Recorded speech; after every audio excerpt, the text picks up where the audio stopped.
All right, I think we'll kick things off. There might be some latecomers. Welcome to our panel on free speech and the media. And that's not an oxymoron, hopefully. We'll diagnose this today, though. Today I'm joined on stage by, I think I'd call them the three disruptors of the media. We've got Karl Du Fresne, who is a journalist and a former editor of the Don Post in Wellington. So that sounds pretty establishment, but maybe not anymore. Actually, the Dominion. Before it became the Don Post. The Dominion. And then we've got Chris Lynch, who for locals, you'll be familiar with your local journalist who has created his own niche for journalism in lieu of, I guess, some of the mainstream alternatives. And then we've got Phillip Crump, who some of you may know as Thomas Cramner from Twitter. I don't know how long we're going to have to keep having that kind of side note, but Phillip was doing some citizen journalism, and he basically has been picked up by the good old dark mainstream media now, and he's going to change it from the inside. So those are our three panellists today, and we're going to talk a bit about free speech and the media, and often when we talk about these things, we talk about rights and responsibilities. When it comes to the media, the importance of a free press cannot be overstated. The role of the Fourth Estate in bringing information to the public, especially about the government, is vital. According to Reporters Without Borders, media in New Zealand are the 13th most free in the world. We can argue the accuracy of this, but I want to park the rights of the media and focus more on their responsibilities today. So they have responsibilities, arguably, to facilitate, promote and protect free speech.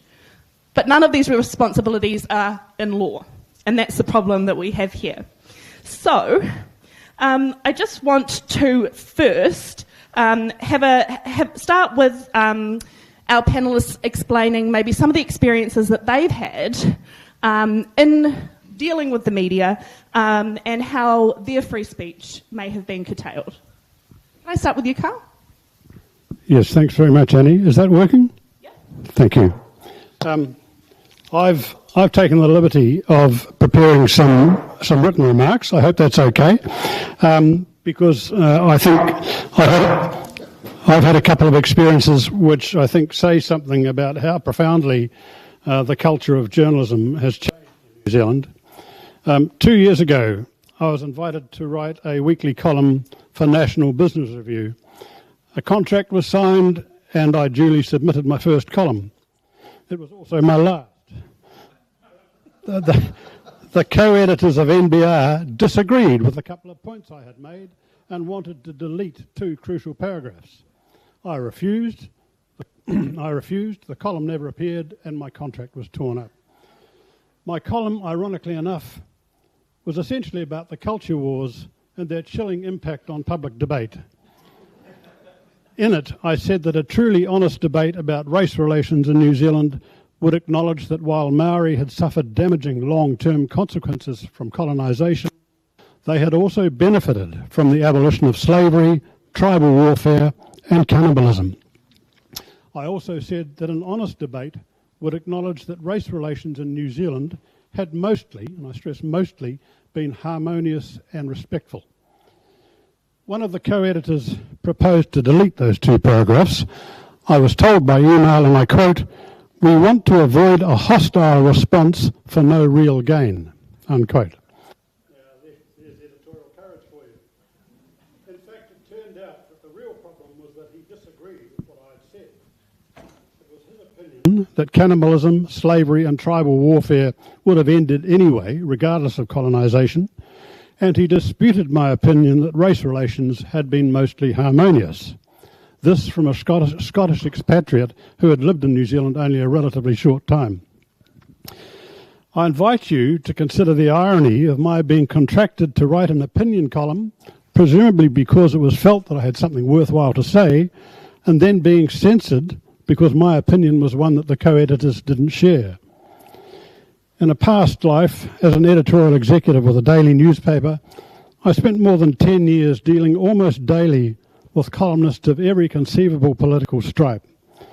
In all that time, no column was censored because the paper disapproved of what was said. All that concerned us was that the column shouldn't be defamatory or politically incorrect, or factually incorrect. We hadn't heard of political correction then. Okay, thanks, Nathan. It seems, yeah, that's better. It seems that on NBR, two other factors came into play. The column had to be one that the editors agreed with, and it mustn't risk offending anyone. My second example of censorship occurred last year. Some of you will be familiar with NZ Politics Daily, which is a collection of political news stories and opinion columns compiled by the political scientist Bryce Edwards and distributed every day by email. It's an influential guide to what's happening in politics. A senior political journalist, a member of the Parliamentary Press Gallery, objected to the fact that Politics Daily sometimes included pieces that I had written, and he surreptitiously emailed Bryce Edwards urging him not to publish me. This journalist described me as a racist and a misogynist. He concluded with the line, quote, "I think your readers would do well not to be served up this trash," unquote. This was another first for me. It's hardly unusual for journalists to disagree with each other or engage in personal rivalry, but to call for someone to be cancelled because you don't approve of what they write crosses a very worrying threshold. This journalist's sneaky would-be hatchet job reinforced my suspicion that some journalists are more than merely ignorant of the importance of free speech in a liberal democracy, they are actively hostile to it. To return to the NBR episode, I should say here, and I'm echoing the Speaker, Lord Sumption, to some extent here, I should say here that I defend the right of newspaper owners to decide what they will or will not publish. They must be free to say what they want within the law, and even to suppress material they don't like. That is part of the package of rights known as freedom of the press, but they must accept that it comes with a proviso. Media owners need to understand their vital role in a liberal democracy as facilitators and enablers of robust public debate. They also need to accept that if they abandon that role by taking it upon themselves to dictate what opinions the public should read and hear, they risk relinquishing whatever credibility and public respect they enjoy. I've written 2 published works about press freedom in New Zealand, one in 1994 and another in 2005. When I wrote those, and again I'm echoing Lord Sumption to some extent here, any threat to press freedom was seen principally as likely to come from an oppressive state. But here we are in 2023, and press freedom is steadily being undermined from within by people who seem not to value the traditions of openness and free speech that give the media their legitimacy and moral authority. They have repudiated a tradition of balance and fairness that has existed and served us well for the best part of 100 years, and in the process they have fatally compromised their own legitimacy. I don't think anyone saw this coming. I certainly didn't. The key problem here, as I see it, is that the media have abandoned their traditional role of reflecting society as it is. Instead, they have positioned themselves as advocates for the sort of society they think we should be, regardless of whether that's what the public wants. Public opinion has become irrelevant. The media have set themselves above and apart from the communities they purport to serve, and in the process they have severed the vital connection that gives them their legitimacy. They have so compromised themselves that I think their future must be in doubt. Thank you.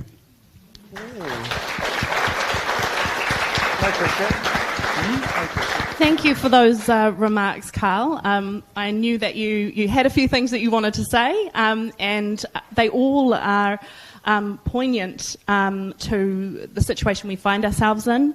And I think your diagnosis of some of the causes are spot on.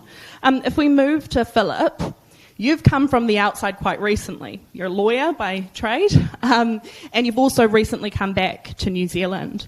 What is it that you saw that drove you to set up a Twitter account and start OAAing and doing your own journalism?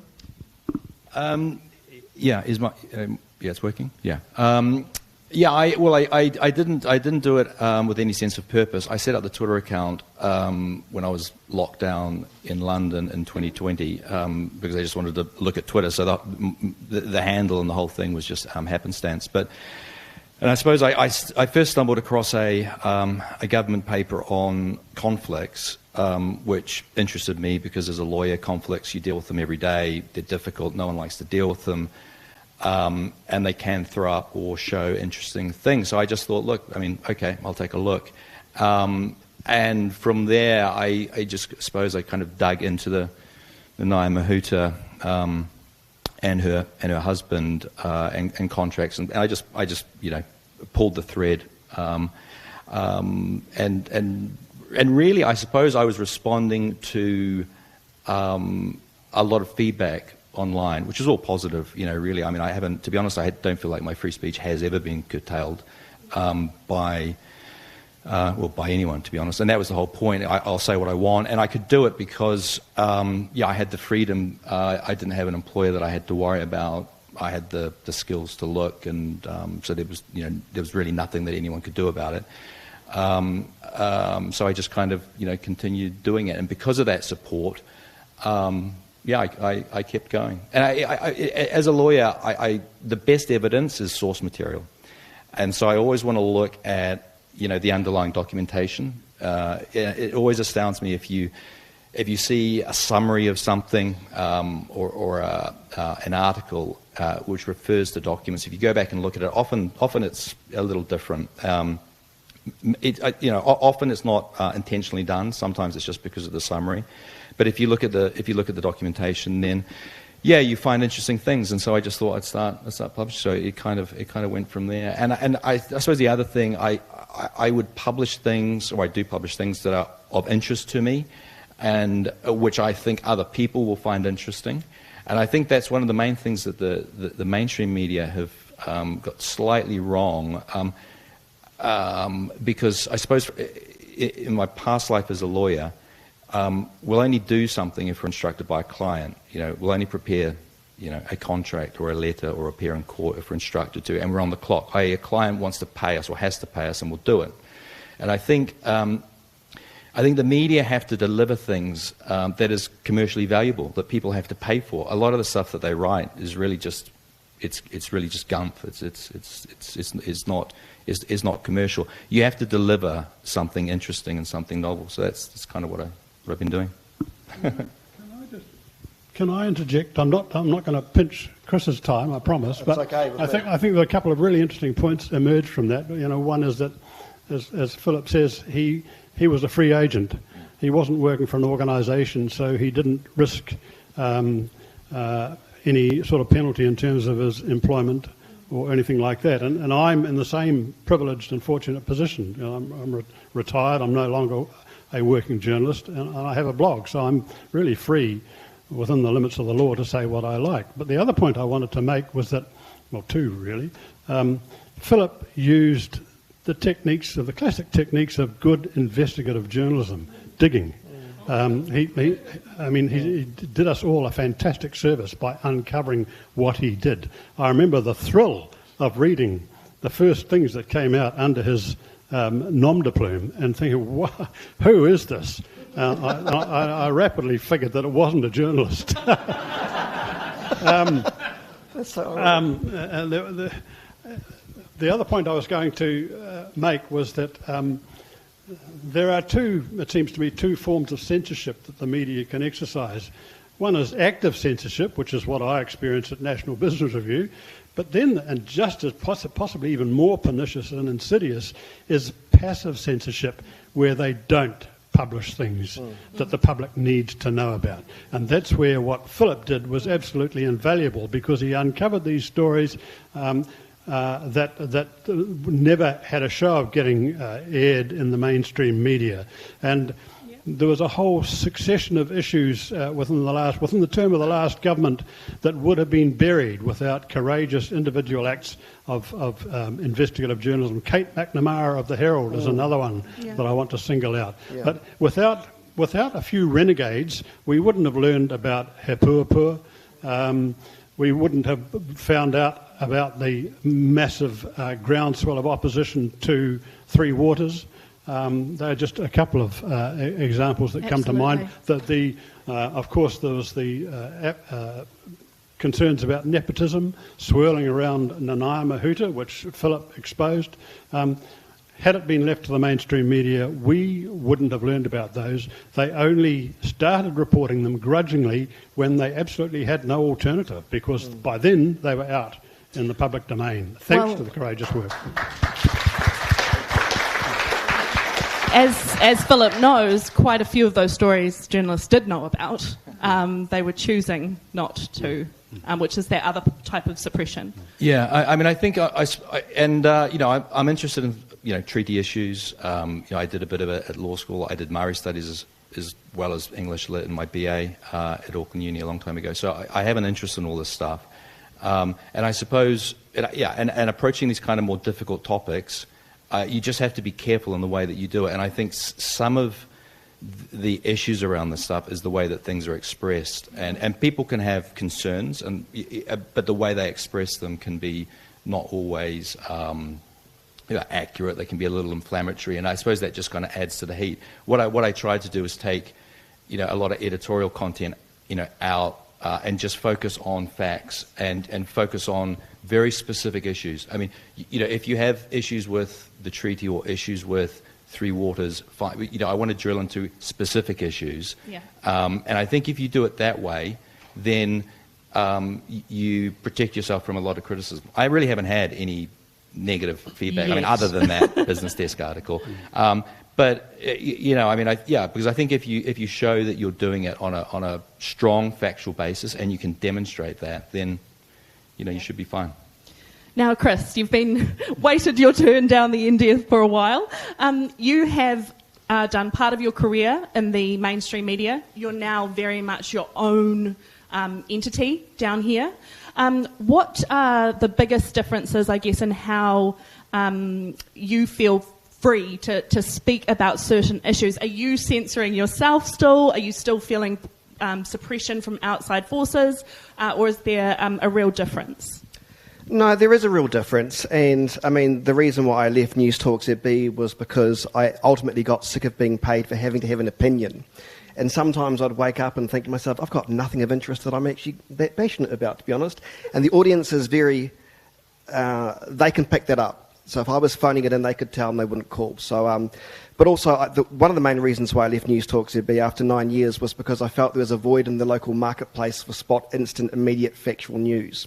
And I get a real thrill of just reporting factual news that people seem to want. And the Herald wasn't interested in much local Christchurch stuff, and that usually comes down to the locale of being Auckland versus Christchurch. And I thought, well, bugger it, I might as well go and do it myself. I could also be more engaged with the community by going to events and just doing stuff that I suppose the mainstream media wouldn't follow. For example, I like to champion and support and report on all the amazing local cultural events that we have here in Christchurch. One of the biggest Pacific festivals in the South Island, the Indian Diwali Indian Festival of Lights, the South Korean Festival. There's so many cool festivals that happen in Christchurch, but it wouldn't make the news unless there's a racist element that the press can get into, or unless it's dividing people. So I make a real effort to see what I can support in the community that the mainstream media won't, to say Christchurch isn't this white supremacist hellhole. It's actually got some great people in it. So I enjoy that aspect. I don't feel I was ever really censored when I was working at NZME. Although there were commercial imperatives I had to adhere to, I look back now and think, was that censorship? And I'll give you an example. I've written about it before, it's public knowledge. That was when the former Mayor of Christchurch, Leanne Dalzell, former Labour MP, was unhappy with my questioning. It was something really pathetic about whether or not she agreed with fishing off the New Brighton Pier, because locals were getting a bit peeved off at all the muck they were leaving behind, and she was an avid photographer of the Christchurch Pier. So I said, what do you reckon? Have you seen many people fishing off the pier before? And she said, no, I've never seen one. And I sort of went, this is on air. And I went, what? Really? Not one? I mean, you take photos of the Christchurch Pier. I'm sure there's fishermen off there. No. So it was kind of a very spirited conversation, not combative, but just slightly challenging. And then I got caught up by her then press secretary, who's ironically a former journalist herself, who wanted to meet with me to say my lines of questions were too for radio and too sensationalist, and they were concerned that I was going down avenues that I shouldn't. And this was about a comment about fishing off the New Brighton Pier, which I thought was bizarre. From there, about a year later, it escalated to the point where the former manager of ZB had to come down, and we had to have a conversation, sit there while the mayor cried, saying that she didn't want to be the mayor anymore. And in order for me to try and appease her, the office, and the commercial imperatives of the council with News Talk ZB, I had to then make sure that I would have all my questions written in advance for the mayor the night before. So while that's not really free speech, what that did go to the heart is my integrity as a journalist and broadcaster, having to ask patsy wet questions to not only just satisfy the needs of the incompetent mayor, but also the needs of my incompetent manager at the time at ZB, who was not a journalist, who thought that it was better to have the big hits on the radio show than it was to not, whether I would have been quite happy not to have the big hits on the radio show and continue. So I'm not sure that's free speech, but that kind of, I suppose, that draws the line between the commercial operations that many media companies face versus what you can and can't say to a politician. I think that's slightly changed now, but certainly 5-6 years ago, it was like that. It actually it raises another point to what I mentioned before about what legal responsibilities do media companies have to the content they provide and to the space they give for issues that people care about. For example, if they were pushing one particular narrative during COVID, were they legally obliged to provide some of the oppositional perspectives? That's an interesting point you make, because obviously, during COVID-19 and the lockdowns, wasn't actually my job. I just made it my job, actually, which is one of the reasons why I left ZB, was so I could, give information. And in some respects, initially I felt sorry for the journalists because we had no choice but to parrot government information, because the audience needed to know when the lockdown was, how long the lockdown was going to go for, where you could get your vaccination, how long and what were the rules and regulations. So in some respect, we had no choice but to parrot the information that the public needed to know. Where things became tricky, I think, for particularly mainstream journalists in Wellington, they thought they had to parrot the emotion and the opinions of Prime Minister Jacinda Ardern at those 1 p.m. press conferences, and also sort of parrot whether, what Ashley Bloomfield was saying, what he was wearing, what jokes he made, and those types of things. And as a direct result of that, I think they struggled really hard to understand that you actually had a job to critique what they were saying. And that became difficult, and particularly, and I'd left NZME at this point, but it still makes me feel incredibly sick, where the likes of NZME, sorry, an Irish company, would do things like have 90% vaccination campaigns. And while that's well intended, and there's some good in being trying to make sure you're seen to do the right thing, but directly parroting government information, no matter how well intended the health messages are, was dangerous, and it still is dangerous in my view. So therefore, I think some of the journalists at the time felt that they couldn't actually go, oh, hang on, what's going on here? So I'm quite proud of the fact that I was one of the only journalists at the time that read the fine print and the daily updates of the daily updates, who had died and who hadn't died. And at the very end of one of the Ministry of Health updates, it said, by the way, the vaccine can cause myocarditis or whatever it is. And I thought, shit, that's a big thing to sort of make and just put it in there. So I reported that, and I went through a system where I can see if other journalists had reported that aspect as well. They hadn't. So I made a point of putting in which has not been reported before. Did you get any pushback from anyone in the government or other media for reporting that? Because I know it was portrayed as misinformation or conspiracy at the time. It was something you shouldn't say out loud because everyone would kind of look at you side-eyed. No, because I think in some respects I'm lucky, although I'm sort of on the fringe of being what I class as independent, but I have quite a mainstream media background, and I don't I don't go out of my way to be perhaps provocative as other organisations, so I think I've still managed to keep a fine balancing act. But I'll just hit them over the head occasionally to remind them that if I think some people are being a bit silly. So did I get pushback? No. Ironically, the only pushback I think I probably got, which I think affected me a little bit, was in the early stages of the lockdowns when there was that rally that was going from, I think it was Gore to Wellington or something, and I'd happened to go on holiday to Queenstown with my partner, and that was the worst thing I could have done because apparently I should have been championing what people were doing. So I had some really vicious, nasty death threats and hate mail as a result of that. But other than that, no, I think I've been lucky in some respects. Cool, thanks for that. Now, Phillip, as the lawyer, I know it's not really your area of law, but I'm just going to put this on you. Where is, do you think, the line of what a private company is legally obliged to protect in terms of free speech, and where are they allowed to, I guess, do what they want? It's their editorial control. Well, I'm not a media lawyer. I'm a finance, or was a finance lawyer. I don't know. I mean, I think media companies are commercial businesses. They've got to generate revenue. They have to respond to their readership.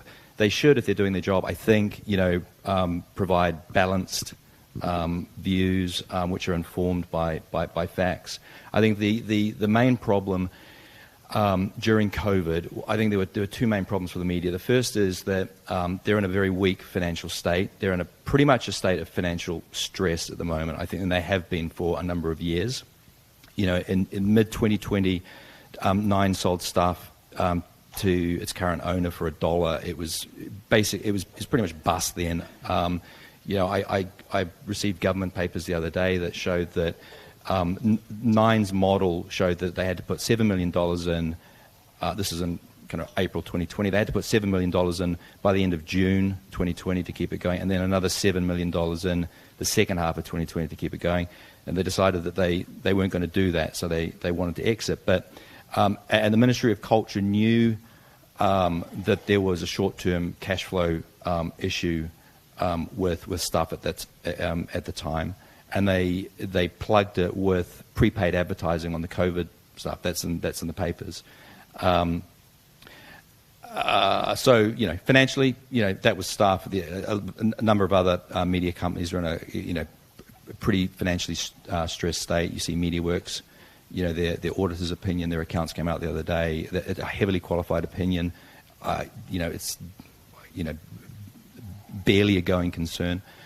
TVNZ's profits are down 78% over the last year. So the media industry is in a state of financial stress. And then you start COVID, and it's a public health crisis. And so there's a strong emphasis, I think, on making sure that public health messaging is strong and consistent, and that's always the case in all public health emergencies. And so I think the media went into it probably, well-intentioned and on strong kind of guidance from the government that, you needed consistent public health messaging. But, as Chris was saying, they, I don't think, started criticising some of the decisions early enough around, MIQ is the obvious one, mandates the other one, a lot of the stuff. And it's also difficult at the time to get the right information to criticise or to dig into it, and it was obvious, I think, looking at the mandate cases, the judgments, that the Crown cases in most of them were very, very weak, but the courts effectively gave the Crown the benefit of the doubt, I think, because it was a public health emergency, and those judgments weren't criticised enough. They weren't really reported on. No, I mean, were they the legal reported? process of anything that's come out of COVID, maybe it's my own perspective, but I haven't seen that much. No, I mean, it's reporting. I mean, and there wasn't, those processes, I mean, they were expedited judicial reviews with very limited discovery. So even the other side didn't get much documentation from the Crown. The Crown didn't give much up. So it was very difficult to kind of dig into it. But from the judgments, you could tell that they were quite, the Crown case was very weak in a lot of them. Now, when I looked, I wrote a couple of articles on some issues at the beginning of this year because, again, you can go back now and you can examine the publicly available documentation. And I think, there's probably, I'm going to, do more stuff on it. I think the other media outlets should do more, because there were a lot of issues around the COVID response. A lot of lessons to be learned, I guess, as well. Yeah. But also, before I forget, I think Kate McNamara from the Herald did an excellent story expose. It's a shame it was behind a paywall, where I think at the time the media thought they were getting independent, although you look back now and think it was never independent, but independent analysis of government announcements. But what we found out through Kate's stories, in fact, the Prime Minister's office was giving the likes of Michael Baker and Susie Wiles heads up so they could make sure they were well informed and, to say, oh, okay.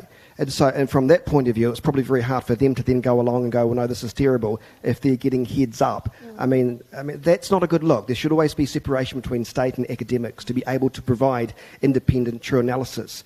And, or at least give us a disclaimer. Yeah, but there was no disclaimers. No. There was nothing to suggest that Michael Baker had been given this information from the government, days prior to, as Kate McNamara exposed, or Susie Wiles.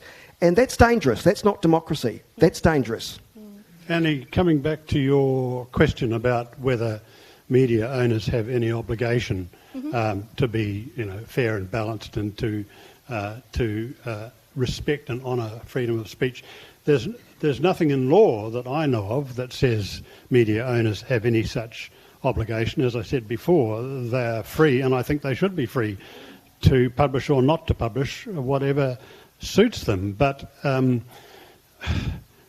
it has long been embedded in the ethics of the journalism profession that journalists were required to observe fairness and balance and accuracy. They were the three kind of legs on which responsible journalism rested. And it used to be written into the Code of Ethics of the New Zealand Journalists Union, to which all journalists were required to belong in a past age. So were you taught that, when you started out as a journalist, and did you study or did you go straight into? No, I didn't, and don't get me started on that, because I think in a way that's the root. That's part of the root of the whole problem. There's no such word as academicisation. We'll make it up. Or if there wasn't, I've just invented it. Of journalism training, the capture of journalism training by academia, where previously it was workplace based. That's a whole different issue, which I'd be happy to explore if you've got a couple of hours. So coming back to fairness and accuracy and balance, as I say, were enshrined in the Code of Ethics of the Journalists Union, enshrined long ago in the Code of Ethics of journalists working for companies like Independent Newspapers Limited, which became Fairfax, which became Stuff, and also written into the principles of what was previously called the Press Council, now the Media Council, which adjudicates on complaints against the media. Do they just ignore them now, or have they been taken out of the Code of Conduct? Look, my impression, and it is only my impression, is that it's pretty rare for a complaint against a newspaper or any media organisation to succeed before the press or before the Media Council, as it now is. And again, it's my impression only that over time, regulatory bodies like that end up getting captured, perhaps inevitably, by the industries that they police. And it's my suspicion that that's what's happened to the Media Council, and that when complaints come before them, they work pretty hard to find reasons why they shouldn't be upheld. And I think a lot of people just have given them up as a waste. I don't think the Media Council has the reputation and credibility that it once had. Thanks for that, guys. Now, we have spoken a lot about COVID. That's just because it's a very good example of how our media's behaved in a kind of really stressful situation lately. We're going to move to questions if you have them. Feel free to explore outside of COVID, though. There's no rule that you have to speak about that. So does anyone have any questions?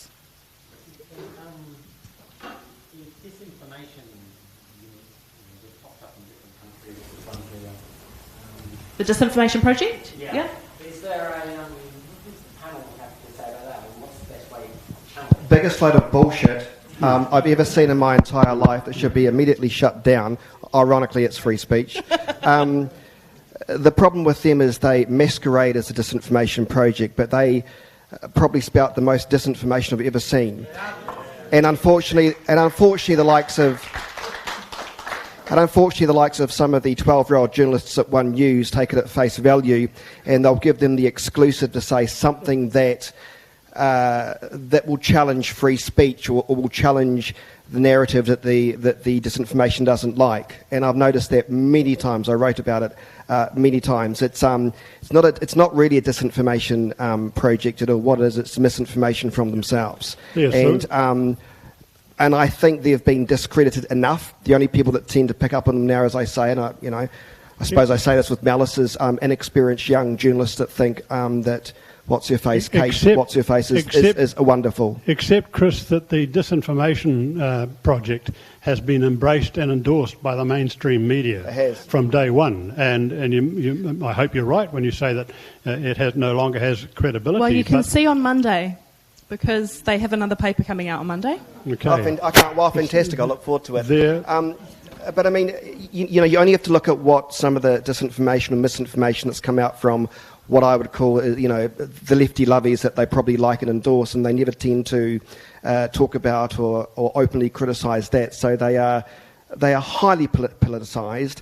That documentary where she was saying once upon a time that if you want to look out for people who had supremacy feelings, you only had to look at people who do knitting or all this kind of... I mean, it was just so insane and so stupid that it kind of defies belief that they still get airtime. But I remember when I was hosting a Magic Talk Radio before the Tova O'Brien thing happened, which didn't work, and when I spoke to, I can't remember the chap's name, the guy from the Disinformation Project.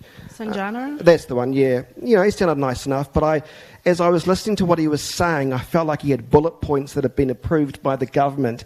He had to say specific things that kind of felt very contrived, and I sort of thought it was like he was reading from a script of how to make sure that he kept his funding.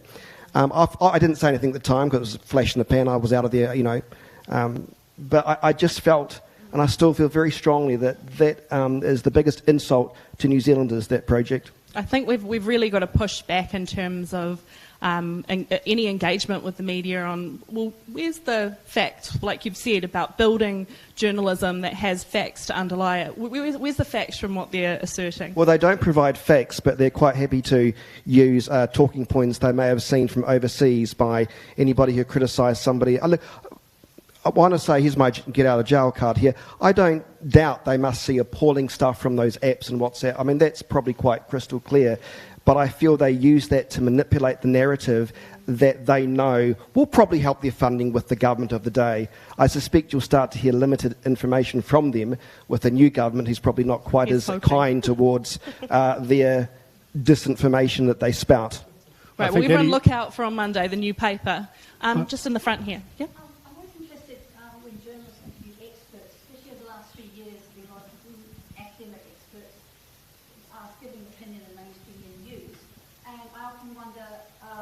Whose responsibility is to expose a conflict of interest? Is it the journalist to ask the expert, or is the expert to provide it? Because I know, just for example, Dr. Karl Du Fresne, who was one of the main advisors, she co-leads the Global Vaccine Data Network, and she sits on the Technical Advisory Committee. She sits on all sorts of paid committees for the government who were pro the Pfizer injection.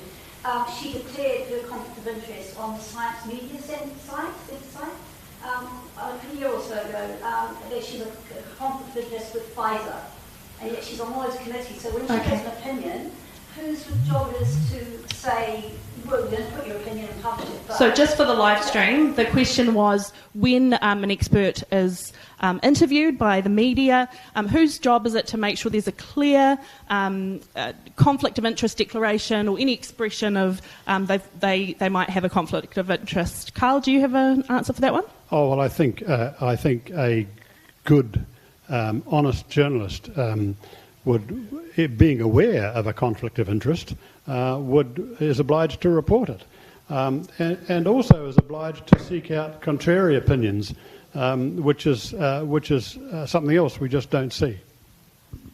Next question, just here. Prior to Kelly J a superficial search, this is after her visit, a superficial search of the 7 days prior brought up 158 news items, sort of inflammatory against her, which obviously led to, was instrumental in what we saw in Albert Park. Have you seen that sort of thing before in New Zealand? So for the live stream, just a question about the pre-Kelly J. Keane visit media coverage, and if the bombardment of negative media she received is something that the journalists have seen before. Chris, do you want to? No, I haven't seen that before. But what I did think was perverse was the fact that that riot or protest or whatever you call it was, in a way, produced by the media. You had Chanel Leo Lau, who a trans activist or whatever she calls herself, and she was sitting there on the breakfast couch on TV1, ironically spreading misinformation by whipping up a frenzy to Kiwis by suggesting that there was hate crimes that happened at a particular church or something had burnt down a gay rights church or something to that effect, and it wasn't quite the case. It was that couple of mentally challenged men that did it anyway, and even the judge said that that still wasn't good enough for her, so she went out there, sat on that couch and was saying that we've got a huge problem in New Zealand with gay rights and all this sort of stuff, which is just bullshit. I'm gay and don't care about all that kind of nonsense. Me too. I just don't. And I think what Chanel was doing was a real disservice to not just gay people, but to everyday New Zealanders who want to get on with their lives. She whipped up this hysteria that the media ate. Same with Radio New Zealand, they ate it all up, and then they wonder why this happened. And I look back now and think it was just a media frenzy. To One News's credit, they did eventually put a correction in saying that actually it wasn't this and this and this, but by that stage the damage had been done and the weird unnecessary rally had happened. To come back to your question, had there been any previous instances like that? Yes, there have, perhaps not so highly publicised, maybe it was, but Lauren Southern and Stefan Molyneux, the Canadians who came to New Zealand and became a cause célèbre. The blizzard of hysterical publicity that was blown up around them by the mainstream media. To this day, I have no idea what supposedly dangerous opinions they held because we were never allowed to hear them. Instead, we had people like Paddy Gower, who gave the impression of being on drugs, accosting them and asking completely irrelevant questions, not in the slightest but intent on trying to establish what they were here for, what they really wanted to say. That's a good example, actually. And in fact, I think that was a key event in our history as a catalyst for the formation of the Free Speech Union. Yeah, you're absolutely right. Just out the front here. Yeah, just like reading papers for 30, 40, 50 years, and you pay your subscription, and you read it, and that was fine. And you read the editorial.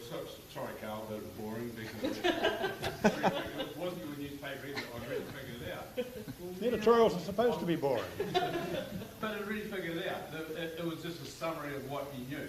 But now I go for the I'm not looking for the opinion of the right guys, the three guys up in front there. I do quality posting, but I know. But you spend all your time otherwise cross-checking, is this right, where's the truth? You just haven't, like you mentioned before, the investigative journalism isn't there. Just on your point about trust, I made a note for myself here. The AUT Research Centre for Journalism, Media and Democracy, they do a trust in news research paper each year. They've done 4 so far. And they found that in 2023, trust in media and news in New Zealand had fallen from 45% the year before to 42%. And each year it is coming down. Phil, do you want to pick up on the editorial question there from the gentleman down the front? Can you repeat it?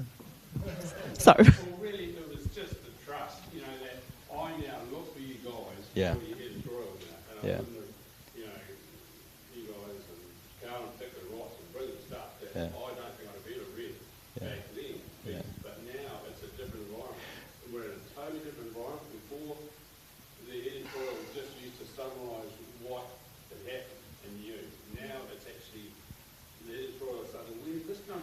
Well, You read the pay app and read your, Yeah. or your investigative journalism, I should say.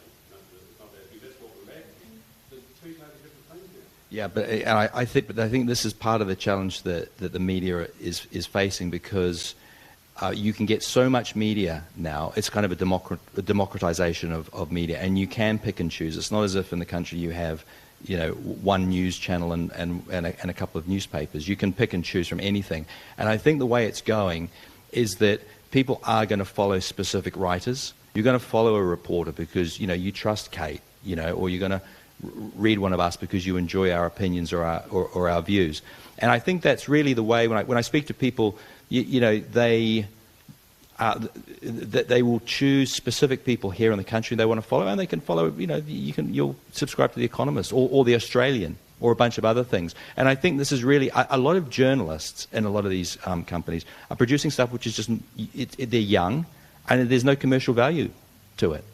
So, you are going to identify, rather than just buying a newspaper per se or following a website, you're going to follow individuals. I think that's the way it's going to go.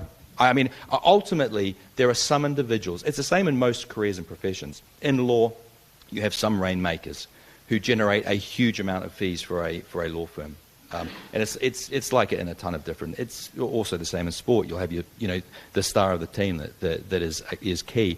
And I think in media now you can identify individual people. That's a very sad thing. Just briefly, sorry, because I realise there are people waiting. A very sad thing is the death of what we used to call, or what used to be known as the broad church media, where you could pick up the typical daily newspaper, and the worst thing you could say of it really was that it was boring. Certainly true of the Christchurch Press. But you could expect to see a wide range of opinion reflected in its columns, and that's changed. Arthur Miller, the famous American playwright, defined a good newspaper as a nation talking to itself. That's no longer true. Jordan. Phillip, I wish I was as positive as you, because while we can all follow opinion on the internet and with various publications, where New Zealand does lack that very point that we don't have a diverse broad spectrum of mainstream media outlets, is that while we can get served opinion, it's difficult to break news. And for example, our parliamentary gallery is excluding contrarians from joining. I want to pull Carl's the thread though about the journalists being taught with that code of ethics. I've in my job employed a couple of trained journalists that have not gone to politics rather than journalism. And they tell me that they're not only no longer taught that, they are taught to find virtue, find good and evil, and champion virtue. So my question is, and this is something that the Council of Free Speech Union have struggled with, to what degree, what is your proposed solution? Because changing the law to require, say, publicly funded media to publish contrarian views or things like that, how do you ensure that that doesn't lead to precisely what we are here to guard against, which is the state using its power to dictate what happens in newsrooms? Who wants to take that one? Well, I'm against the state having an active, intrusive role in regulating the media. I think the balance is probably about right now. Well, the market, because yes. they're going to go bust. I think Philip's right. I think if Lord Sumption said this morning, stop reading them, and I stop clicking. I applaud that. Stop buying them. Stop going to their websites. That hit them where it hurts. And in time, the whole rotten edifice is likely to collapse, and we can only hope and pray that something more focused on what I might call classical, traditional journalistic objectives might rise in its place. And already we're sort of seeing that to some extent, as Phillip said, and as you said in the front row, you identify people who are online that you can go to, that you rely on for a sound point of view, or perhaps a very opinionated one. And I've just suddenly lost my thread. I don't know where that was No, that going. was great. Thank you, Carl. Question over here. Just to pick up on the Posey Parker stuff, I've never heard of her, and the 157 media articles or what have you that was referenced here, I could not find a direct quote of anything she had said beyond she's a far-right extremist, she's inflammatory, she's anti-trans, etc., etc. All statements, all opinions, no primary sources. And Phillip, you've just done such a tremendous job with the OIA. As a friend of mine thought, this Thomas Cranmer must be a whole squad of people. Can't be a single individual. But maybe from an editorial perspective, is there no expectation on the media now to quote individuals so that the readers or the viewers can hear firsthand informed opinion? Because I could not find a single thing about Posey Parker, what she said herself. She wasn't given an opportunity to say anything, and the same was true of Lauren Southern and. Even overseas stuff, the stuff from Australia. There would be stuff online. So we were just expected to take the journalist's word for it, the NZME, the Herald, and the Stuff journalist's word for it, that she was an anti-trans activist, which was how she was defined, solely that. And I mean, they could have, as you say, they could have gone online and actually explained what she stood for. That would have countered their mission, if you like. Editors would sign off on that. They would Oh allow yes, journalists to I'm afraid so. So is the fault with editors, Mr. New Editor? Oh, hang on a moment.